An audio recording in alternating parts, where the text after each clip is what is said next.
मेरे पति अपनी माँ के इकलौते बेटे थे, जिसे शादी के कई सालों के बाद मेरी सास ने बहुत ही मन्नतों और प्रार्थनाओं के बाद पाया था। अमर के पापा तो उसके बचपन में ही इस दुनिया को अलविदा कह गए थे। अमर की माँ ने अकेले उसकी परवरिश की। उन्होंने माँ और बाप दोनों का प्यार अमर को दिया।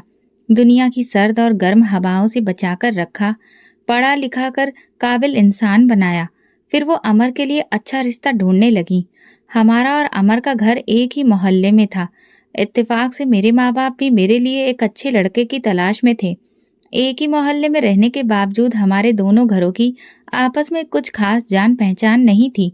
जैसे ही रिश्ते वाली ने अमर की माँ को बताया, संतोषी बहन, तुम क्यों इधर उधर मारी मारी फिर रही हो? रिश्ता तो अपने मोहल्ले में ही मौजूद है, वो भी खानदानी और इज्जतदार लोग हैं। माँ ने हैरानगी से कहा, अच्छा, क्या तुमने लड़की को देखा है? रिश्ते वाली संगीता आंटी बोली, हाँ, लड़की खूबसूरत होने के साथ साथ बहुत गुणवान और नेक बच्ची है। हमारी ही आंखों के सामने पली बड़ी है। अपनी गली के नुक्कड़ वाले सुरेश भाई साहब है ना, उन्हीं की बेटी है। बहुत ही अच्छा परिवार है। अगर तुम कहो तो मैं बात चलाऊं।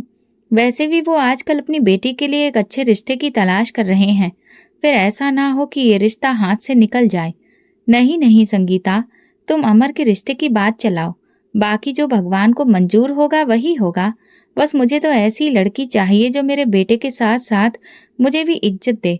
संगीता आंटी बोली, संतोषी बहन, तुम कैसी बातें कर रही हो?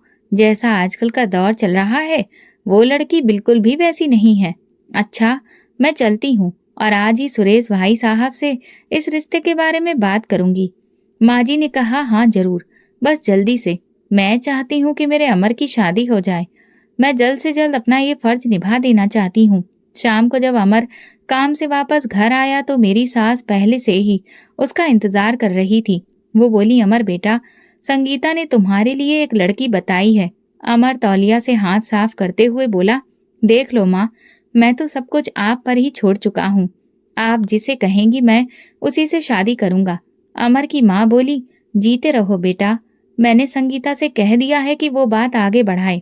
वैसे भी लड़की हमारे मोहल्ले की ही है। अमर ने हैरानी से पूछा, मोहल्ले की?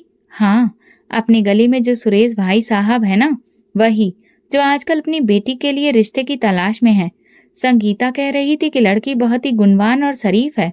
मुझे तो बस ऐसी ही बहू चाहिए जिसे हर चीज का सलीका आता हो, चाहे वो मोहल्ले में ही क्यों ना हो। अमर उनके हाथ पर हाथ रखते हुए बोला, माँ, जैसा आप कहेंगी वैसा ही होगा। अगले दिन जब संगीता आंटी आई तो वो बहुत खुश थी, जिससे अमर की माँ को भी अंदाजा हो गया कि शायद बात बन गई है। फिर अगले दिन मेरी सास मुझे देखने के लिए आई। मैं नजरें झुकाए उन लोगों की सारी बातें सुनने लगी। मेरी सास ने मुझे पहली नजर में ही पसंद कर लिया और इस तरह से मैं गली के उस नुक्कड़ से ब्याह कर अमर के घर आ गई। शादी की पहली सुबह ही अमर मुझे कमरे में अकेला छोड़कर अपनी माँ के घुटनों से लगकर बैठ गया। कितनी ही देर तक मैं कमरे में अमर का इंतजार करती रही। मुझे उस पर बहुत गुस्सा आ रहा था कि भला कोई अपनी नई नवेली दुल्हन को इस तरह से छोड़कर जाता है। शादी के एक हफ्ते बाद हमने प्लान बनाया कि हम कहीं बाहर खाना खाने जाएंगे। अमर बोला, माधुरी, तुम यहीं रुको, मैं माँ से इजाजत लेकर आता हूँ। मैं मुंह ही मुंह में बड़बड़ाने लगी, इजाजत तो ऐसे ले रहे हो जैसे दूध पीते बच्चे हो। माँ जी बोली, तुम लोग तो बाहर जा रहे हो, बाहर से ही खाना खा लेना। माधुरी से कहो कि जाने से पहले मेरे लिए खाना बना दे। अमर मेरे बिगड़ते हुए मूड की परवाह किए बिना बोला, माधुरी, पहले माँ के लिए खाना बना दो, उसके बाद हम लोग चलेंगे। उसी दिन मुझे बहुत गुस्सा आया कि मेरे आते ही अमर की माँ ने खड़ूस सास वाला बर्ताव करना शुरू कर दिया। लेकिन क्योंकि मैं इस घर में नई नवेली दुल्हन बनकर आई थी, तो मैं नहीं चाहती थी अमर मुझे बुरी औरत समझे। इसीलिए मैं चुपचाप उस दिन खामोशी से किचन में चली गई। रात को हम लोग काफी देर बाद घूम फिरकर जब घर लौटे तो अमर सीधा अपनी माँ के कमरे में गया। सास के कमरे की तरफ जाते हुए देखकर मैं बोली, अमर, आप कहाँ जा रहे हैं? अमर बोला, मैं माँ को देख रहा हूँ। बिना बात वो परेशान हो रही होंगी। मुझे देखकर उन्हें तसल्ली हो जाएगी कि हम लोग घर वापस आ चुके हैं। ये कहकर अमर उनके कमरे में चला गया और मैं जल भुनकर अपने कमरे में चली आई। अमर को अपनी माँ के पास गए हुए काफी देर हो चुकी थी। एक तो ये उनकी चमचागिरी ही खत्म नहीं होती। अगर ऐसे माँ के घुटनों से लगकर ही बैठना था तो फिर मुझसे शादी क्यों की? मेरे अंदर जलन अब कूट कूट कर भरने लगी थी। जब अमर कमरे में आया तो मैं सोने के लिए लेट चुकी थी। अमर बोले, माधुरी सो गई हो क्या? अगर मैं अब भी सोई नहीं तो फिर और क्या करूं? आपके पास तो मेरे लिए टाइम ही नहीं है। माँ के पास बैठने के लिए तो आपके पास वक्त ही वक्त है। अब जब नींद आने लगी तो तब उठकर कमरे में आप आ गए। माधुरी, ये तुम कैसी बातें कर रही हो? आज तो हम बाहर इतना घूमे फिरे, खूब एंजॉय किया। सारा दिन मैं माँ के पास बैठा ही कहाँ पाया हूँ। मैं कड़वी होकर बोली, तो जाइए ना माँ के पास, वहीं जाकर सो जाइए। अमर बोले, माधुरी तुम खामखा बात का बतंगड़ बना रही हो। मैं तो बस ये देखने गया था कि माँ सो चुकी है या नहीं, क्योंकि मैं जानता हूँ कि अगर मुझे कभी कभार देर सवेर हो जाती है तो माँ बहुत परेशान हो जाती है। मुझे आदत है कि घर में दाखिल होने के बाद सबसे पहले माँ से मिलने के लिए मैं उनके कमरे में जाता हूँ, और इसमें कोई बुरी बात भी नहीं है। वो मेरी माँ है, उन्होंने बहुत ही मुश्किलों से मुझे पाला है और मेरी परवरिश की है। मैं करवट लेकर मुंह दूसरी तरफ करते हुए बोली, अमर बस करिए, मुझे नींद आ रही है। मैं और ज्यादा बहस में नहीं पड़ना चाहती। आपको जो अच्छा लगता है वो आप करें। अभी हमारी शादी को 1 महीना भी नहीं गुजरा था कि मेरी सास ने मुझसे नई नई फरमाइशें करनी शुरू कर दी। मेरी सास को मेरे काम करने की खुशी इतनी ज्यादा थी कि उन्होंने मुझसे खीर का बड़ा सा पतीला बनवाकर पूरे मोहल्ले में बांटा, ये कहकर कि ये तो उनके खानदान की बहुत पुरानी रस्म है। जिस लड़की ने शादी से पहले कोई भी काम ढंग से नहीं किया था, खीर का पतीला बनाना उसके लिए किसी जंग के मैदान पर खड़े होकर लड़ने जैसा था। खुद तो मेरी सास चारपाई पर बैठी थी, बस मुझ पर हुक्म चलाए जा रही थी। जैसे तैसे करके मैं खीर बना चुकी थी। तब वो बोली, माधुरी मुझे चखाओ तो सही कि खीर कैसी बनी है। मैं मन ही मन बड़बड़ाती हुई आई। एक तो इन्हें हर वक्त खाने की लगी रहती है। मैंने प्लेट में निकालकर खीर माँ जी को दी।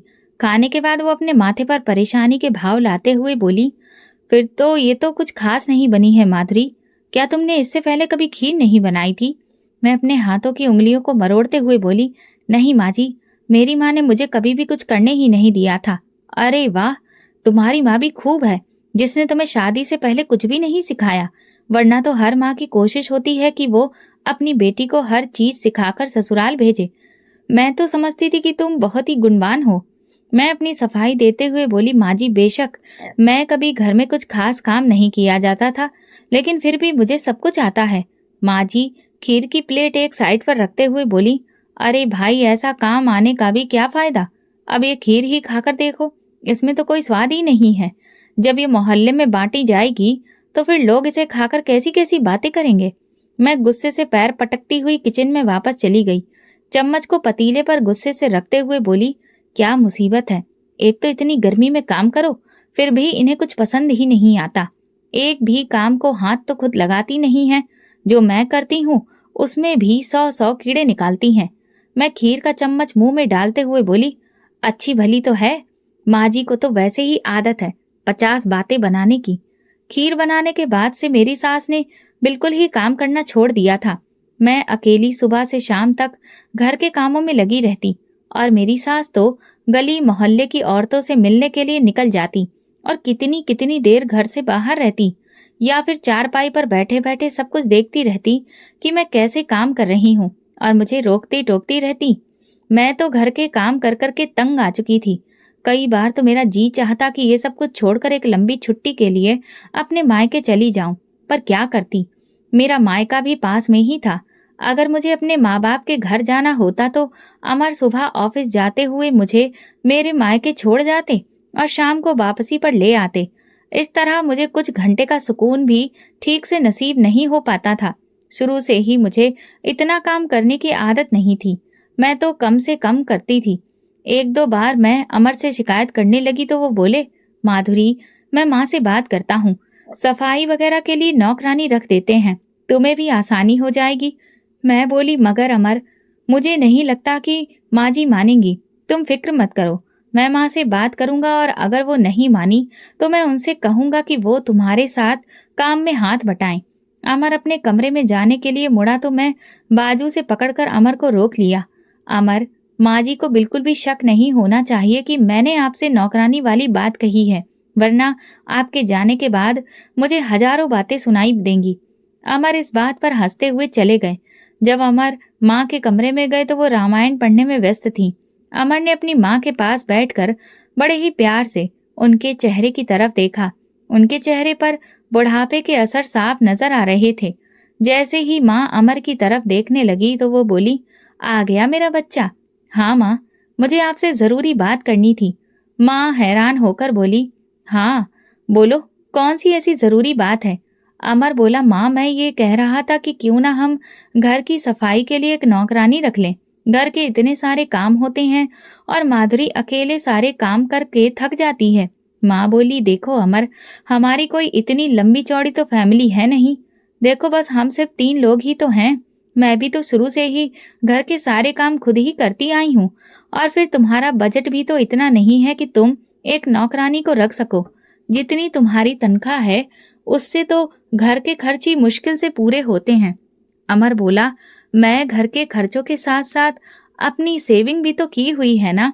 आखिर वो सेविंग किस दिन काम आएगी? माँ बोली, बेटा वो सेविंग मैंने खुद के लिए नहीं बल्कि तुम्हारे आने वाले बच्चों के बेहतर भविष्य के लिए की है।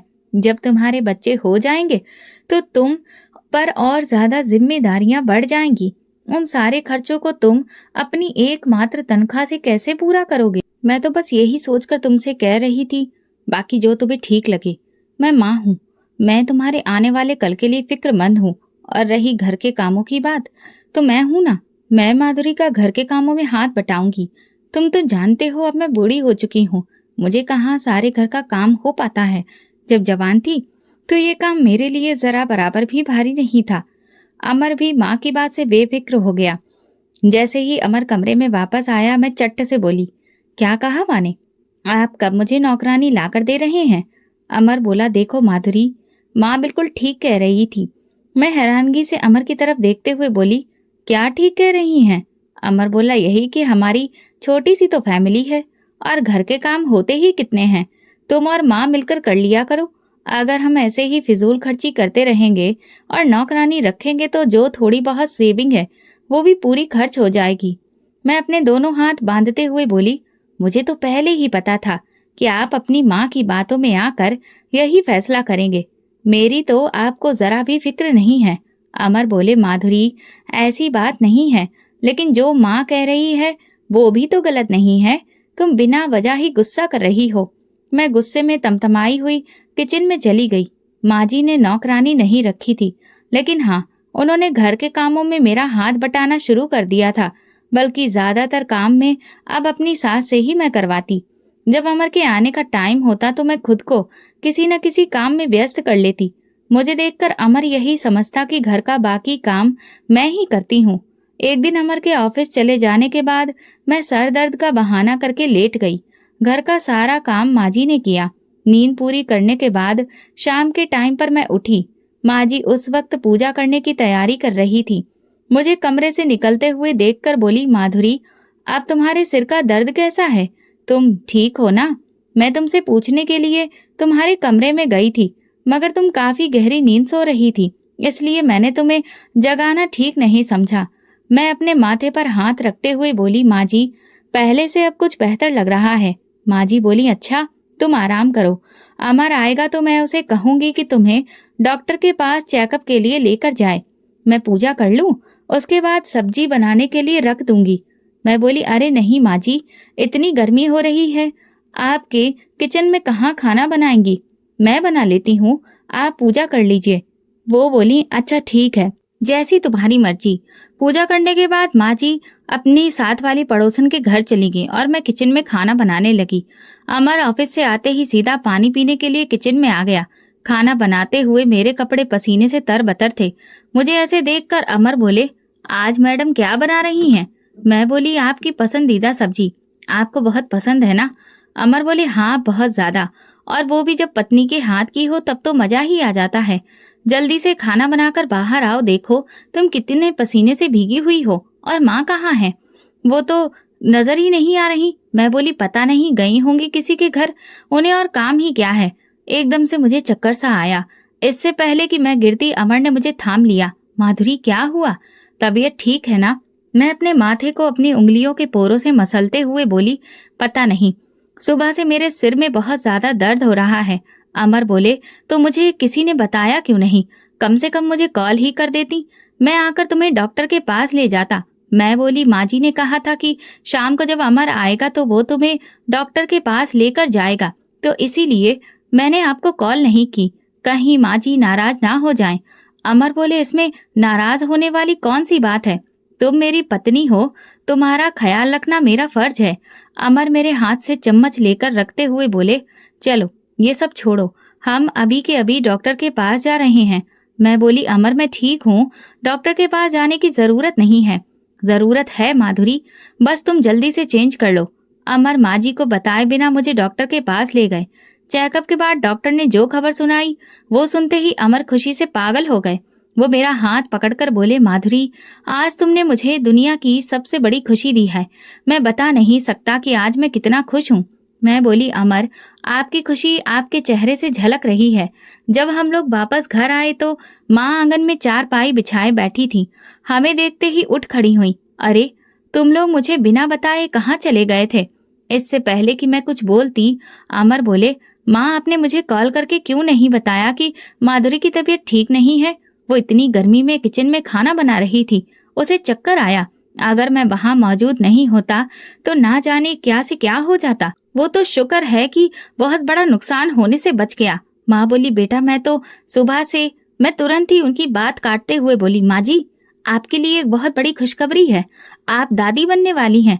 अच्छा, अरे वाह, भगवान का लाख लाख शुक्र है। माँ जी मुझे अपने से लगाते हुए मेरे सर पर हाथ फेरने लगी। तुम लोग बैठो, मैं पानी लेकर आती हूँ, और साथ में मिठाई भी। हमें आज इतनी बड़ी खुशखबरी जो सुनने को मिली है। अमर माँ जी से कहने लगे, माँ अब एक बात का ध्यान रखिएगा, डॉक्टर ने माधुरी को बेड रेस्ट करने को बोला है, अब इसका ख्याल रखना आपकी जिम्मेदारी है।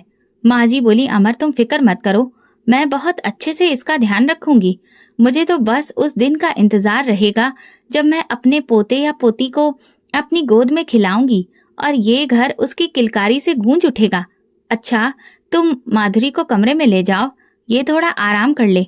थोड़ी देर में मैं तुम लोगों का खाना कमरे में ही दे आऊंगी। और माधुरी, तुम मेरी एक बात सुनो, खबरदार अगर तुम अपने कमरे से बाहर आई, जितना हो सके आराम करो। अमर मुझे लेकर कमरे में चले गए। वो मुझे बेड पर बिठाते हुए बोले, अब मैं तुम्हें किचन में बिल्कुल भी नहीं देखूं, समझ गई? मैं नहीं चाहता कि तुम अपनी सेहत के मामले में जरा भी लापरवाही करो। माँ तो है ही ना, वो सब कुछ देख लेंगी। तुम बस अपना और आने वाले नन्हे मेहमान का ख्याल रखो, यही तुम्हारा काम है। मैं बड़े ही नखरे के साथ बोली, अच्छा जी, अब क्या मैं बिस्तर से ही लग जाऊं? घर के छोटे मोटे काम करने में आखिर बुराई क्या है? माँ जी बेचारी अकेली थक जाएंगी, और वैसे भी अब उन्हें काम करने की आदत ही नहीं रही, क्योंकि सारा घर तो मैंने संभाला हुआ है।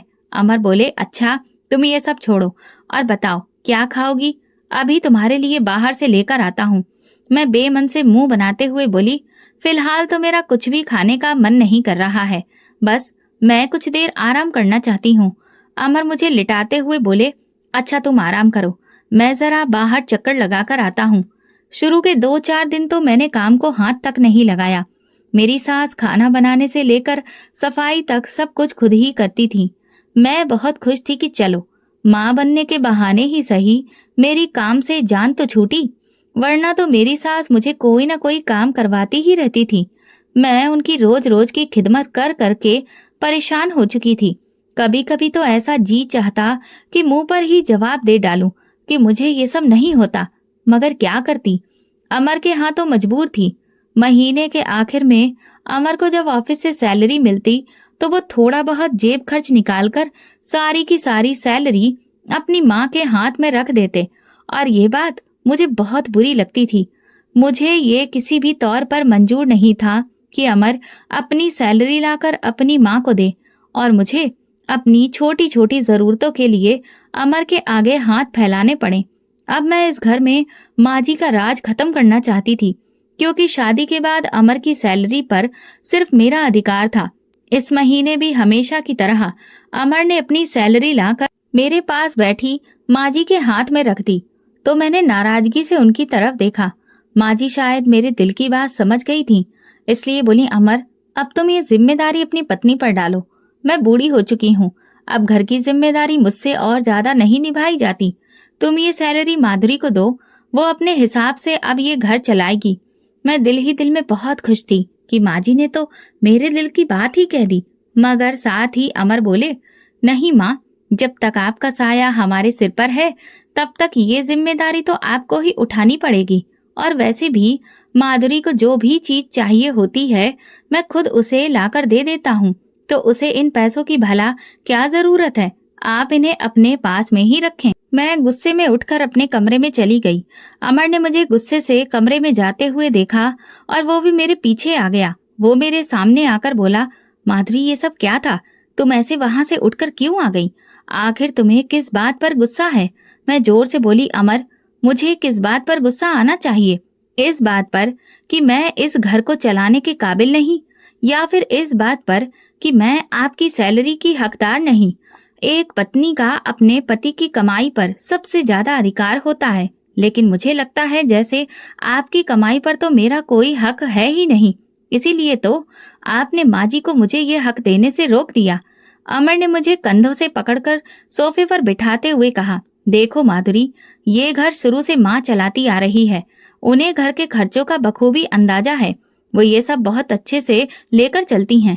मैं उनका इकलौता बेटा हूँ और मेरी कमाई पर जितना तुम्हारा अधिकार है उतना ही माँ का भी है, क्योंकि उन्होंने मुझे पाल पोस कर बड़ा किया है और इस काबिल बनाया कि मैं आज एक अच्छी नौकरी कर रहा हूँ। रही बात तुम्हारी, तो तुम्हें जो चाहिए होता है वो मैं तुम्हें लाकर देता हूँ।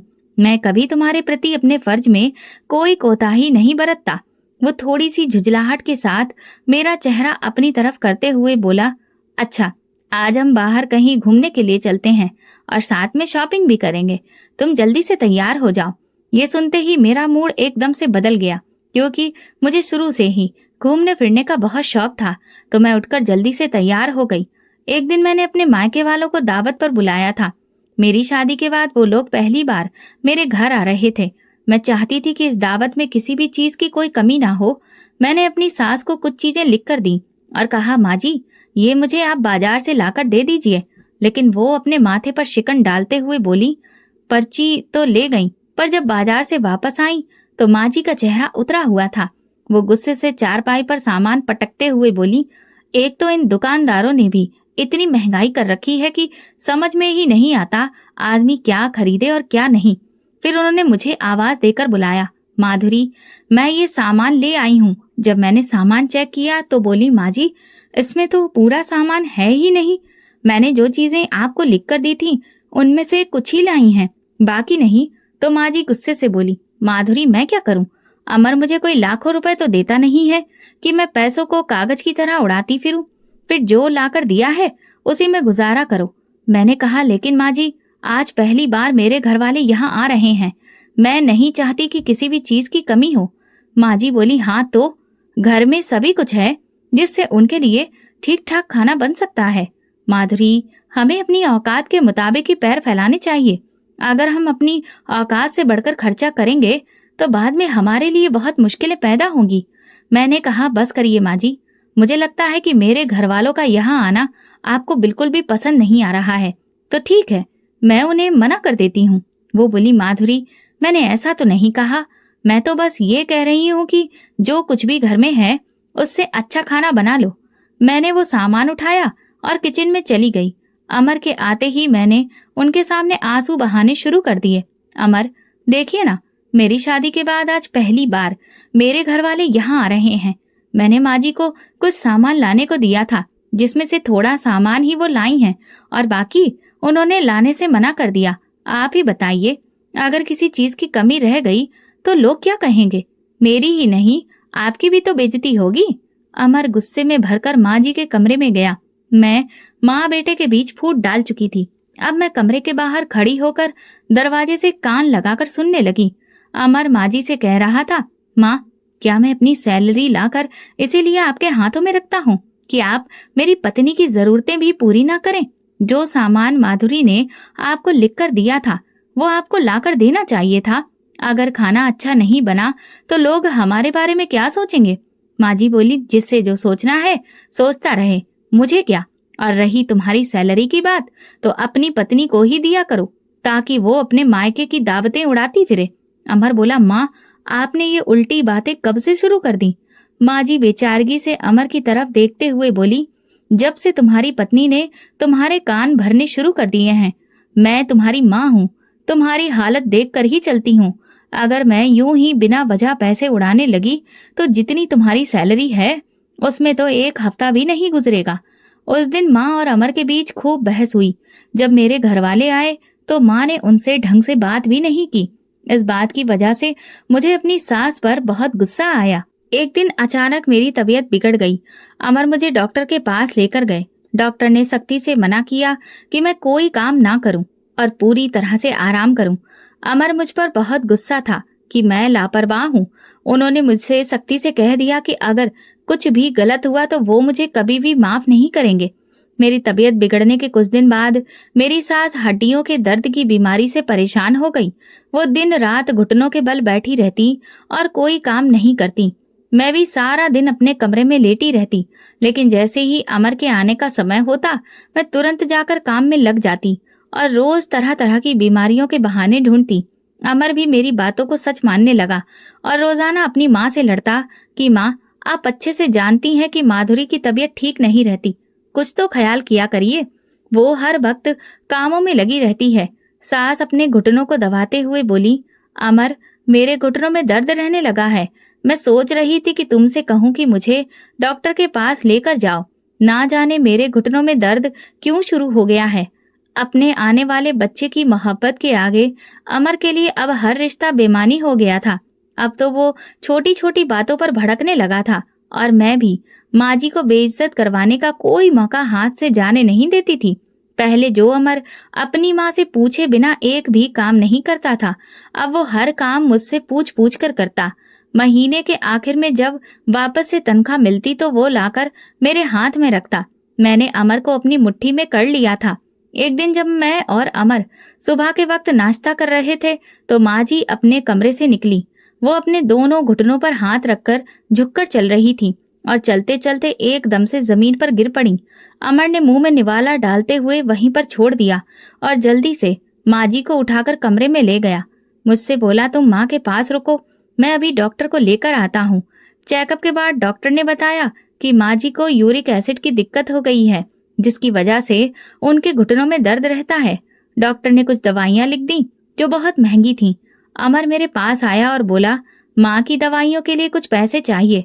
मैं बोली, अब क्योंकि महीने के बीच का समय होने वाला है इसलिए मेरे पास तो इतने पैसे नहीं हैं, मैं तो सारे पैसे खर्च कर चुकी हूँ। अमर बोला, क्या तुमने एक महीने की तनख्वाह 15 दिन में ही उड़ा दी? यार ऐसे कैसे चलेगा। चलो ठीक है, मैं बैंक से पैसे निकालकर माँ की दवाइयाँ ले आता हूँ। और अब तो ये दवाइयाँ हर हफ्ते लानी पड़ेंगी। अगर दवाइयों पर ही इतने पैसे खर्च होते रहे तो फिर हम ये घर कैसे चलाएंगे। और अब तो कुछ ही महीनों में बच्चे के इस दुनिया में आने के बाद खर्च और भी ज्यादा बढ़ जाएंगे। अमर कहने लगा, मैं नहीं जानता, जो जैसा चल रहा है वैसा चलने दो, बाद की बाद में देखी जाएगी। माँ हर वक्त चारपाई पर पड़ी रहती थी। अब तो मैं अपनी सास को ताने देने लगी थी क्योंकि वो बोझ बन गई थी और ऊपर से फिर दवाइयों का इतना खर्चा। मैंने अपने पति को अपनी सास के खिलाफ कर दिया। अब तो अमर का ये हाल था कि वह आते जाते सास को नजर भरकर भी नहीं देखता था। एक दिन मेरी सास मुझसे बोली, माधुरी मेरे साथ ऐसा जुल्म मत करो, तुम मेरे बेटे को मुझसे दूर कर रही हो। देखो बेटी, भगवान की लाठी में आवाज नहीं होती, भगवान से डरो। सास की ये कड़वी और जहर भरी बात सुनकर मुझे बहुत गुस्सा आया और मैंने सास को बहुत गालियां दी और ये तय कर लिया कि अब तो इस औरत को मैं इस घर से बाहर निकाल कर ही रहूंगी, चाहे उसके लिए मुझे कुछ भी क्यों ना करना पड़े। एक दिन शाम के वक्त मैंने अपनी तबीयत के बिगड़ जाने का बहाना किया। मेरा पति बोला, ये सब कैसे हुआ? तो मैंने कहा, आज फिर माँ जमीन पर गिर गई थी। मैंने सहारा देकर उन्हें चारपाई पर लिटा तो दिया। न जाने अचानक मुझे क्या हुआ कि मेरी तबीयत इस कदर बिगड़ गई। मैं आंसुओं के साथ रोने लगी। अमर, आपको पता है माँ जी मुझसे कह रही थी कि मैं तो तबीयत खराब होने के बहाने करती रहती हूँ। मैंने माँ जी से कहा भी था कि डॉक्टर ने मुझे ज्यादा वजन उठाने से मना किया है। इसके बावजूद वो बोली कि मुझे उठाने से कोई तुम्हारा बच्चा मर थोड़ी ना जाएगा। ये सुनकर अमर बहुत गुस्से में आ गया। माधुरी, आज के बाद तुम माँ का कोई भी काम नहीं करोगी, चाहे उनके साथ कुछ भी हो जाए। तुम उनके नजदीक भी नहीं जाओगी। मैं बड़ी ही मक्कारी से अपने आंसू साफ करते हुए मुस्कुरा उठी।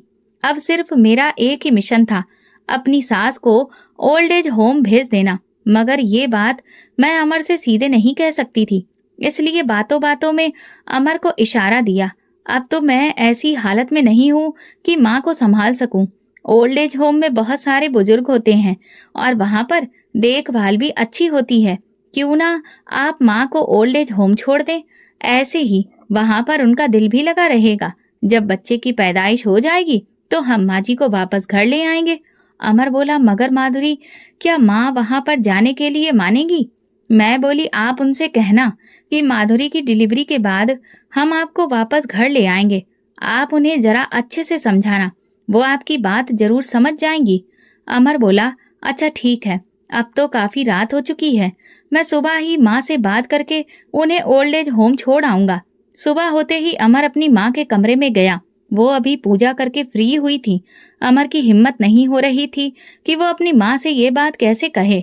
अमर को देखकर उसकी माँ बोली, क्या मुझसे कोई बात कहना चाहते हो? अमर खामोश रहा तो माँ ने कहा, मुझे लगता है तुम किसी उलझन में हो, बताओ आखिर बात क्या है? अमर बोला, माँ, आपको तो पता है माधुरी के आखिरी दिन चल रहे हैं। उसकी हालत बहुत ही नाजुक है। डॉक्टर ने सख्ती से मना किया है कि वो कोई भी भारी काम नहीं करेगी। सारा दिन घर में उसके अलावा और कोई होता ही नहीं है जो आपकी देखभाल कर सके। इसीलिए मैंने फैसला किया है कि आपको ओल्ड एज होम छोड़ दूं। ये सुनकर माँ के चेहरे के हाव भाव बदल गए। उनके चेहरे पर दुख और गम के भाव आ गए। अमर बोला, माँ फिक्र मत करिए, जैसे ही बच्चे की पैदाइश हो जाएगी मैं आपको वापस ले आऊंगा। उसी वक्त अमर की माँ का दिल दुख से भर गया था। एक भरोसा जो एक माँ को अपने बेटे पर होता है, वो उस दिन टूट कर बिखर गया था। माँ जी बोली, ठीक है, मैं तुम्हारे साथ चलने को तैयार हूँ। मुझे इस घर में रखना चाहो या ना चाहो, मगर मुझसे मिलते आते रहना, क्योंकि मेरी आंखों की ठंडक ही तुमसे है। माँ की इस बात से अमर का दिल कटकर रह गया था। वो ये सब कुछ करना नहीं चाहता था। अगर उसकी मजबूरी ना होती तो वो कभी भी माँ को खुद से अलग नहीं करता। माँ ने अमर के सिर पर हाथ रखते हुए कहा, कब जाना है बेटा? अमर बोला, बस अभी। माधुरी से कहता हूँ कि वो आपकी पैकिंग कर दे। मैंने फटाफट से माँ जी के कपड़े और दवाइयाँ बैग में रख दी। घर से जाते हुए माँ बार बार पलट कर घर को देख रही थी और उनकी आंखों की नमी बता रही थी कि उनके दिल पर क्या गुजर रही है। लेकिन मुझे इससे कोई फर्क नहीं पड़ता था। मैं तो अपनी सास के घर से जाने पर बहुत खुश थी। मैं ये सोच सोच कर खुश हो रही थी कि अब अमर माँ जी को ओल्ड एज होम छोड़ आएगा और मैं मजे से रहूंगी। कुछ दिनों बाद आधी रात को अचानक मेरी तबीयत बिगड़ गई तो अमर मुझे अस्पताल ले गए। मुझे इमरजेंसी में ले जाया गया, जहां मैंने एक खूबसूरत बेटे को जन्म दिया। अमर बहुत खुश थे। उन्होंने पूरे अस्पताल में मिठाई बांटी। वो मेरे माथे पर हाथ फेरते हुए बोले, मुझे इतनी बड़ी खुशी देने के लिए थैंक यू। मैं बोली, अच्छा अमर, देखो तो ये किस पर गया है? अमर उसका माथा पकड़ते हुए बोले, ये तो बिल्कुल अपनी दादी जैसा लग रहा है। मैं जलकर बोली, ये मेरा बेटा है तो मेरे जैसा ही होगा, किसी दूसरे पर थोड़ी जाएगा। अमर बोले, वो कोई दूसरी नहीं बल्कि मेरी माँ है माधुरी। तुम ऐसी बात कैसे कर सकती हो? मैंने बात को बदलते हुए कहा, अच्छा हम घर कब जा रहे हैं? बस अभी थोड़ी देर में, कुछ फॉर्मेलिटीज हैं, मैं वो पूरी करके अभी आता हूँ।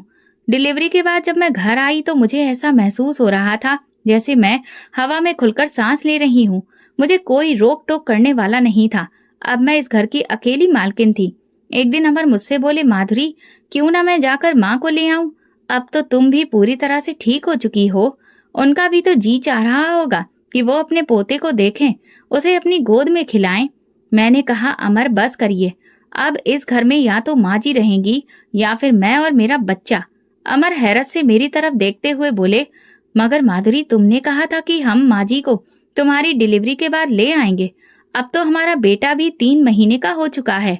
वो अपना बेटा होने के बावजूद वहाँ लावारिसों की तरह जिंदगी गुजार रही हैं। मैंने कहा, अमर, मुझे कुछ नहीं सुनना। मैं बस ये जानती हूँ कि अगर माँ जी इस घर में आई तो मैं यहाँ नहीं रहूंगी, बल्कि अपने बेटे को लेकर हमेशा के लिए यहाँ से चली जाऊंगी। अमर गुस्से से अपने हाथ की मुट्ठियां भींचते हुए वहां से चले गए। उसके बाद से अमर उदास रहने लगे। ना तो वो मुझसे सीधे मुंह बात करते और ना ही मुझे ज्यादा समय देते। मैं जानती थी कि वो ये सब माँ जी को घर लाने की वजह से कर रहे हैं, मगर मैं भी अपनी बात पर अडिग थी। माँ जी को इस घर में मैं हरगिज नहीं आने दूंगी, और ये बात मैं अच्छी तरह से जानती थी कि अमर कभी भी मुझे और अपने बेटे को नहीं छोड़ सकते। इसी बात ने मेरे पांव इस घर में मजबूत किए हुए थे। अब मैं सारा दिन काम करती और साथ में अपने बेटे को भी संभालती। न जाने क्यों कुछ दिनों से मेरी कमर में हल्का हल्का दर्द रहने लगा था। शुरुआत में तो मुझे लगा था कि बच्चे की पैदाइश की वजह से ये सब हो रहा है, कुछ दिनों में खुद ब खुद ठीक हो जाएगा। मगर ये दर्द अब लगातार रहने लगा था। वो हल्का हल्का कमर दर्द अब और भी तेज हो गया था। अब तो मेरी हिम्मत भी जवाब दे चुकी थी। तकलीफ मेरी बर्दाश्त से बाहर थी। मैं वॉशिंग मशीन लगाकर कपड़े धो रही थी जब एकदम से मेरी कमर में बहुत तेज दर्द की लहर उठी। रविवार का दिन था। अमर कमरे में लेटे हुए थे। मेरी आवाज सुनकर वो बाहर आए। तकलीफ की वजह से अब मेरा खड़ा रहना भी मुश्किल हो गया था। मेरा पूरा शरीर जैसे जकड़ गया था। मैंने कहा, अमर, मुझे बचा लीजिए, मेरी कमर में बहुत दर्द हो रहा है। अच्छा, तुम हिम्मत रखो, 1 मिनट तुम यहाँ बैठो, मैं कमरे से आदित्य को ले आऊं, फिर हम डॉक्टर के पास चलते हैं। तेज दर्द की वजह से मेरी आवाज भी नहीं निकल पा रही थी। मैंने कहा, अमर जल्दी करिए। जाते ही डॉक्टर ने कुछ टेस्ट लिख कर दिए। अमर ने अर्जेंटली वो टेस्ट करवा दिए। टेस्ट रिपोर्ट आने में अभी कुछ देर बाकी थी। मैं तकलीफ की वजह से बुरी तरह से तड़प रही थी। अमर मुझे तसल्ली देते हुए बोले, माधुरी, तसल्ली रखो, सब कुछ ठीक हो जाएगा, अभी टेस्ट की रिपोर्ट्स आने वाली हैं। कुछ देर के बाद अमर रिपोर्ट लेकर डॉक्टर के पास गए। डॉक्टर टेस्ट की रिपोर्ट्स को काफी ध्यान से देखते रहे। ना जाने क्यों मेरे दिल में ये बार बार ख्याल उठ रहा था कि जरूर कुछ बुरा होने वाला है। मैं बोली, अमर, बोल दो, सब ठीक तो है ना, कोई टेंशन वाली बात तो नहीं है। डॉक्टर रिपोर्ट देकर अफसोस से मुझे देखने लगे। मेरी तो दुनिया ही उजड़ गई जब डॉक्टर ने कहा, आपकी रीढ़ की हड्डी में दरार पड़ चुकी है। यानी कि आप ये समझ लीजिए जैसे पत्थर को तोड़ने के लिए हथौड़ा मारा जाए तो उसमें दरार पड़ जाती है। आपकी रीढ़ की हड्डी की भी यही कंडीशन है। क्या आपके साथ कोई ऐसा हादसा हुआ है जिसकी वजह से आप कमर के बल गिरी हो और आपकी ये हालत हो गई हो? मैं बोली, नहीं डॉक्टर साहब, ऐसा तो कभी कुछ भी नहीं हुआ। अमर बोले, डॉक्टर साहब, इसका इलाज क्या है? क्या ये मेडिसिन से ठीक हो जाएगा? डॉक्टर बोले, नहीं, ये मेडिसिन से कभी भी ठीक नहीं होगी। इसके लिए हमें आपकी पत्नी का ऑपरेशन करना पड़ेगा। घर वापसी पर मैं लगातार रोती जा रही थी। अमर मुझे तसल्ली दे रहे थे, मगर उस वक्त मुझे किसी भी तसल्ली की जरूरत नहीं थी। मैंने गाड़ी की सीट से टेक लगाकर आंखें बंद कर ली और बोली, अमर, आप जानते हैं ये सब मेरे साथ क्यों हो रहा है?